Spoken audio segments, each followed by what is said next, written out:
Aujourd'hui, je vais résumer l'un de mes livres préférés intitulé « Secrets of the Millionaire Mind », Les secrets des millionnaires, écrit par Harvey Kerr. La partie la plus intéressante du livre pour moi était celle où l'auteur parle des 17 différences clés entre les personnes riches et les personnes pauvres. La première différence?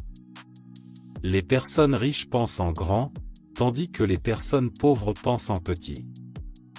As-tu déjà fait tes courses pendant plusieurs heures dans plusieurs magasins pour trouver les produits les moins chers et économiser 50 ou 60 centimes? Ou bien as-tu attendu une heure dans une file pour obtenir un hamburger gratuit? Si tu as fait cela, alors tu as une mentalité de personne pauvre. Je suis désolé de te le dire, mais laisse-moi t'expliquer. Avant de rentrer en profondeur, aimez la vidéo, et abonnez-vous à la chaîne, cela nous aide à avoir plus de visibilité et à toucher plus de monde. Pour ceux et celles qui souhaitent créer leur première source de revenus sur Internet, vous avez en description de cette vidéo les différents programmes qui peuvent t'aider à créer votre premier business en partant de rien. Allez, c'est parti. Bien sûr, ce n'est pas mal d'économiser de l'argent pendant que tu fais tes courses, mais cela change quand il s'agit de comparer combien tu économises par rapport au temps que tu passeras à économiser. Si tu passes une heure à chercher les oranges les moins chères pour économiser 60 centimes, alors la valeur de ton heure est de 60 centimes. Comparé à cela, les personnes riches se moquent d'économiser 0,60 centimes. Elles comprennent la valeur de leur temps et pensent constamment à de nouvelles choses qu'elles peuvent faire pour que la valeur de leur heure soit égale à 6000. La deuxième différence, les personnes riches choisissent d'être payées en fonction des résultats, tandis que les personnes pauvres choisissent d'être payées en fonction du temps. Permettez-moi d'être franc avec toi, personne ne se soucie de la quantité d'efforts que tu mets dans quelque chose. Ce qui les intéresse, ce sont les résultats. Ton client ne se soucie pas du fait que tu as passé des centaines d'heures à développer un produit. Penses-tu qu'ils achèteront ton produit de faible qualité simplement parce que tu y as mis beaucoup d'efforts? Bien sûr que non. Ce qui les intéresse, ce sont les résultats. S'ils sont bons, ils l'achèteront, même si tu n'y as passé que quelques heures. Par exemple, tu ne te soucies pas de la quantité d'efforts et de temps que j'ai mis dans cette vidéo. Si la vidéo est bonne, tu continueras à regarder. Sinon, tu cliqueras simplement sur une autre vidéo. Le fait que j'ai passé plus de 100 heures sur cette vidéo est sans importance. Le fait que j'ai fait une erreur et que j'ai dû passer du temps supplémentaire est sans importance. Tu ne te soucies vraiment de rien de tout cela. Tu ne dirais jamais, laissez-moi regarder cette vidéo de mauvaise qualité, car 100 heures de travail y ont été consacrées. C'est le résultat qui compte, pas l'effort ou le temps passé. L'auteur dit que si tu veux connaître ta vraie valeur, travaille pour le résultat, pas le salaire. Les personnes riches croient en leur valeur et en leur capacité à produire des résultats. Les personnes pauvres ne le font pas, et c'est pourquoi un salaire stable est très important pour elles. Troisième différence. Les personnes riches pensent à « et », tandis que les personnes pauvres pensent à « ou ». Les personnes pauvres pensent qu'il n'y en a pas assez et que tu ne peux pas tout avoir. Les personnes riches pensent qu'il y en a assez pour tout le monde et que tu peux avoir tout ce que tu veux vraiment. Les personnes pauvres croient en la pénurie. Les personnes riches croient en l'abondance. Veux-tu une carrière réussie ou une relation étroite avec ta famille? Et pourquoi pas les deux? Veux-tu te concentrer sur les affaires ou t'amuser et jouer? Et pourquoi pas les deux? Veux-tu une petite amie blonde ou brune? Et pourquoi pas les deux? La dernière était une blague, mais tu as compris le point. Les personnes riches veulent toujours les deux. Les personnes pauvres choisissent toujours l'un. Les personnes pauvres voient le monde comme un gâteau et pensent que tout le monde prendra une part et que le gâteau sera bientôt épuisé. En revanche, les personnes riches voient le monde comme un buffet ouvert. Une fois que quelque chose se termine, la serveuse ajoutera plus, et tu peux manger autant que tu veux. Les personnes pauvres croient qu'elles doivent choisir entre l'argent et d'autres aspects de la vie. Dois-tu choisir entre l'argent et le bonheur? Non, bien sûr que non. L'argent est important, et le bonheur l'est aussi. Tu peux avoir les deux. Beaucoup de gens ont des sentiments négatifs à propos de la richesse. Ils pensent que devenir riche te rend mauvais. C'est pourquoi ils pensent qu'ils doivent choisir entre être riche et être une personne gentille. Alors ils choisissent d'être gentils et restent fauchés. Tu as probablement entendu quelqu'un dire, « Cette personne a vraiment changé après être devenue riche. » Ou, « L'argent a beaucoup changé cette personne. » Je crois que l'argent ne te change pas. L'argent fait de toi plus de ce que tu es déjà. Si tu es une personne gentille, l'argent fait de toi une personne gentille et riche. Si tu aimes aider les autres, l'argent te donne la possibilité d'aider encore plus de gens. En revanche, si tu es un imbécile, l'argent fait de toi un imbécile riche. Si tu fais des choses mauvaises après être devenu riche, cela signifie que tu étais déjà mauvais. Avoir de l'argent ne fait que le rendre évident. Quatrième différence. Les personnes riches se concentrent sur les opportunités, tandis que les personnes pauvres se concentrent sur les obstacles. C'est ma préférée. Chaque fois que j'ai une nouvelle idée, je la partage avec les gens pour obtenir des commentaires. Il est très rare de voir quelqu'un reconnaître les problèmes liés à l'idée, tout en se concentrant sur les opportunités qu'elle peut apporter. Presque tout le temps, j'entends des gens me dire comment mon idée échouera. Et c'est ainsi que pensent les personnes pauvres. Elles voient constamment des obstacles, des risques, et se concentrent toujours sur les problèmes, tandis que les personnes riches se concentrent sur les opportunités. Les personnes pauvres prennent des décisions basées sur la peur. Leur esprit recherche constamment ce qui ne va pas, ou ce qui pourrait mal tourner dans n'importe quelle situation. Leur principale mentalité est « et si cela ne fonctionnait pas ?» Ou plus souvent, « cela ne fonctionnera pas ». Je ne dis pas de ne pas résoudre les problèmes. Bien sûr, traite les problèmes au fur et à mesure qu'ils surviennent. Mais ne laisse pas la peur et les problèmes t'arrêter. Si tu te concentres sur les problèmes, tu obtiendras des problèmes. Si tu te concentres sur les opportunités, tu obtiendras des opportunités. C'est une loi universelle simple. Cinquième différence. Les personnes riches fréquentent des personnes positives et réussies, tandis que les personnes pauvres fréquentent des personnes négatives ou sans succès. En résumé, si tu veux voler avec les aigles, ne nage pas avec les canards. Si ton objectif est d'être riche, alors étudie les personnes riches. Fréquente des gens riches et réussis et utilise-les comme modèle. Fais ce qu'ils font, lis ce qu'ils lisent. Il y a une raison pour laquelle ils sont riches.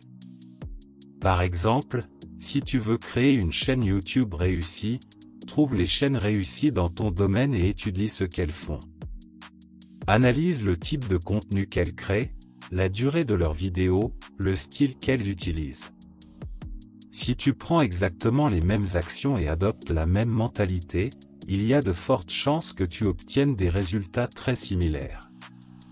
Quand je donne ce conseil, les gens se mettent très en colère et disent « Alors tu veux que je copie simplement les autres ?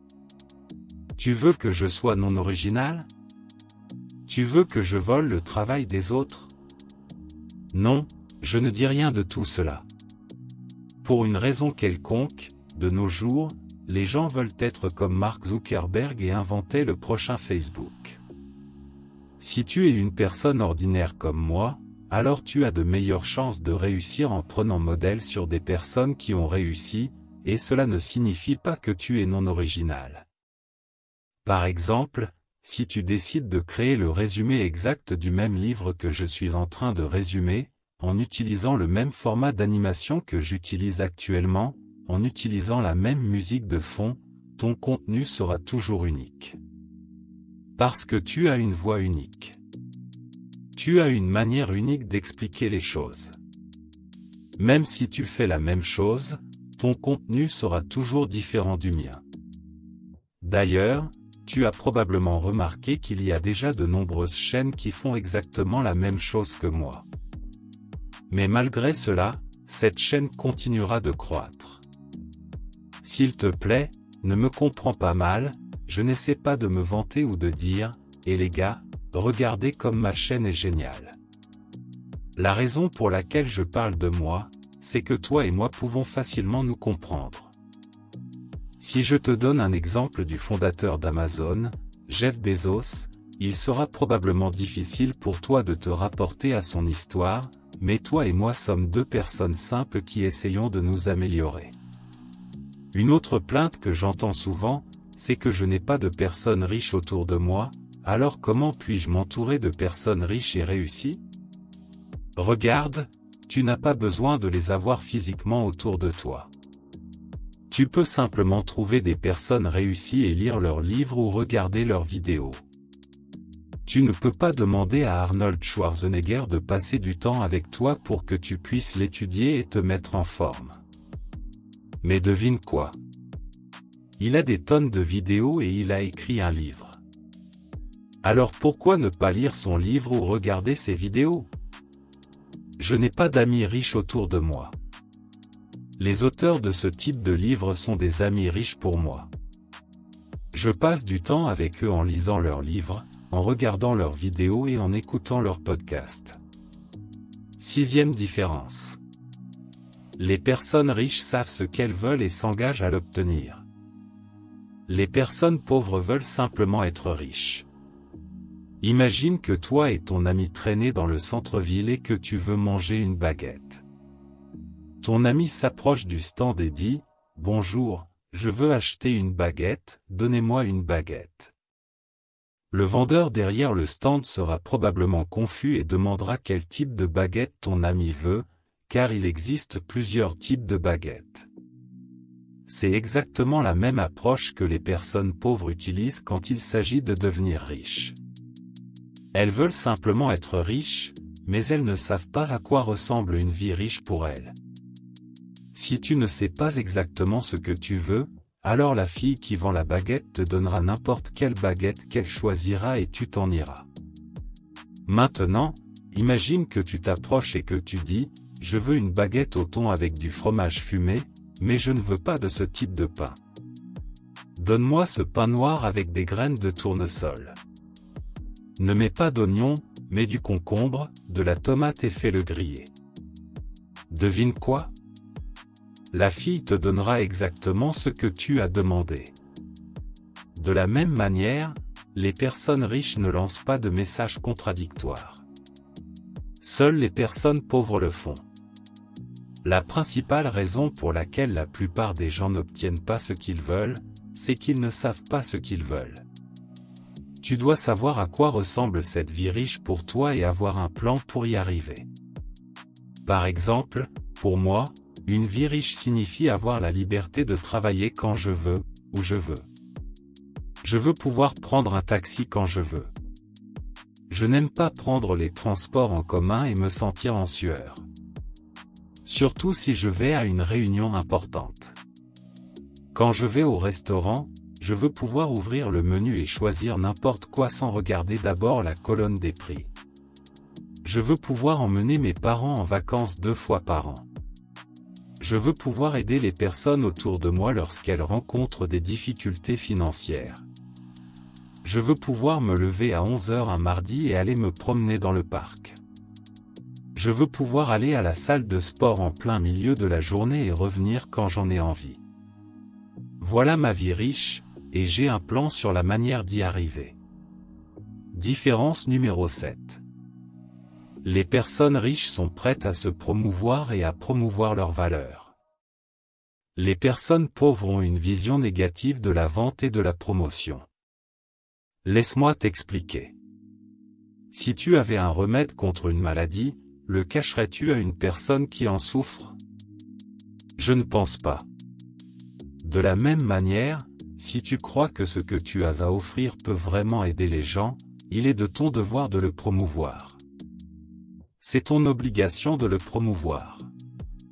En ne le promouvant pas, tu rends en réalité un mauvais service aux gens. Peut-être que le produit que tu vends est celui qui peut changer ma vie, mais si tu ne fais pas la promotion, alors je perds la chance de changer ma vie. Ressentir du ressentiment envers la promotion est l'un des plus grands obstacles à la réussite. Les personnes qui ont des problèmes avec la vente et la promotion sont généralement fauchées. Comment peux-tu créer un revenu important dans ton entreprise si tu n'es pas prêt à faire savoir aux gens que ton produit ou service existe? Quel que soit le travail que tu fais, tu dois être bon en vente et en promotion. Presque tous les aspects de notre vie impliquent de la vente. Par exemple, lorsque tu essaies de convaincre ton partenaire d'aller au restaurant au lieu de faire du shopping, tu fais de la vente. Lorsque tu essaies de convaincre ta fille d'étudier, tu fais de la vente. En fait, en ce moment même, je fais de la vente. Je te vends ma vidéo et tu la paies avec ton temps. Tu paies avec des minutes de ta vie et je n'ai pas honte de te vendre ma vidéo. Je n'ai pas honte de la promouvoir et de te demander d'appuyer sur le bouton « J'aime » et de t'abonner, car je sais que les idées de ce type de livre peuvent vraiment t'aider à changer ta mentalité. Différence numéro 8, les personnes riches croient « Je crée ma vie ». Les personnes pauvres croient « La vie m'arrive ».